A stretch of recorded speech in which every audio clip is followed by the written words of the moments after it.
Have you ever noticed how crazy things get at Christmas? Like, not just one year or another year, but it feels like all the years around this time of year. Recently I pulled up my calendar and I was looking through my schedule, and besides the regular 3 meals a day, 8 hours of sleep, going to work, connecting with family, I found out that I have a Christmas church service, a Christmas party with my friends, a Christmas party with my small group, a Christmas party with my wife's family, a Christmas party with the staff from our church, a Christmas service for my children, another Christmas service at church, another Christmas service at church, and another Christmas service at church. I prayed when the month of December began, oh God, give me patience for another crazy, crazy Christmas. I have a hunch that your life is a lot like mine. This time of year can be the most wonderful time of the year, but it also can be the craziest time of the year. But that's why this Christmas I want to share with you something that I actually never saw before in the Bible until just this week.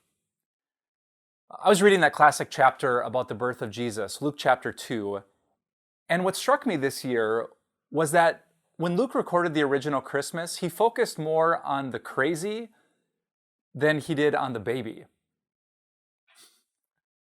Let me say that again. The original Christmas account in the Bible is more about the crazy than about the baby. Let me prove to you what I mean.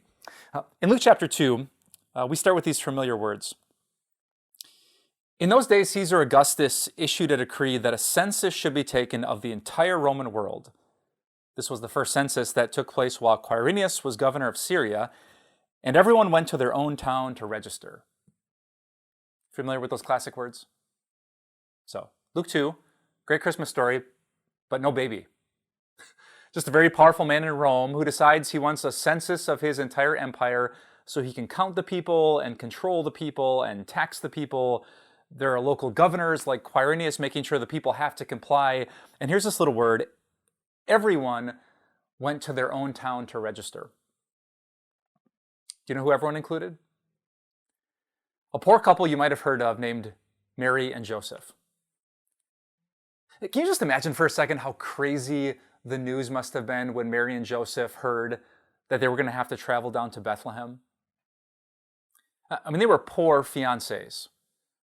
They were planning for a wedding, saving up every shekel and denarius that they had. They didn't have money for Joseph to leave behind his carpentry shop, travel 3 marathons to the south. Oh, by the way, with a fiancée who was really, really pregnant. 3 marathons on the back of a donkey, a 4,000-foot elevation hike back to Bethlehem, 2 weeks minimum off of work. And why? So some guy way, way on the other side of the empire could count you, tax you, and make you poorer than you were before. That original Christmas was so crazy. And then Mary and Joseph get there, and things are even crazier. There's no room for them in the inn. And you moms out there, can you imagine that?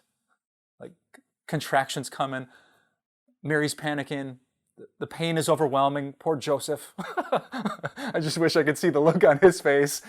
And there's nowhere to go, so they find this place where the animals are. And in the midst of all that crazy, here comes the baby. Beautiful verse in Luke chapter 2. It says, while they were there, the time came for the baby to be born. And Mary gave birth to her firstborn, a son. You know, I love the Christmas story. Here's Jesus, God with us, Emmanuel. But this year, what I'm appreciating more than ever is that that holy baby came in the middle of all of that crazy. Like, Jesus didn't appear on this silent, peaceful, perfect night where everything was calm and everything was bright. Actually, he came in the middle of a census, a decree, a mandate from some ruler on the other side of the empire, a couple who did not have time or money to spare. In the midst of all that, God was with us. And so when I pick up my calendar, I love the thought that in the midst of all the crazy, the running, the shopping, the planning, the cooking, the Christmas sweaters, the Secret Santa gifts, in the middle of all the madness that you and I can't keep up with, there's Jesus. A baby who came into the midst of the crazy long ago, and a baby who grew up to be our God, who would be with us in the midst of our crazy, even today. Here at Time of Grace, we're so grateful that God doesn't stay away from messy situations and crazy lives.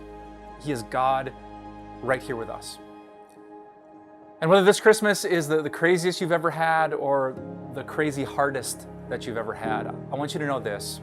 His name is Jesus, and they called him Emmanuel, which means God with us. So from everyone here at Time of Grace, Merry Christmas and have a Happy New Year.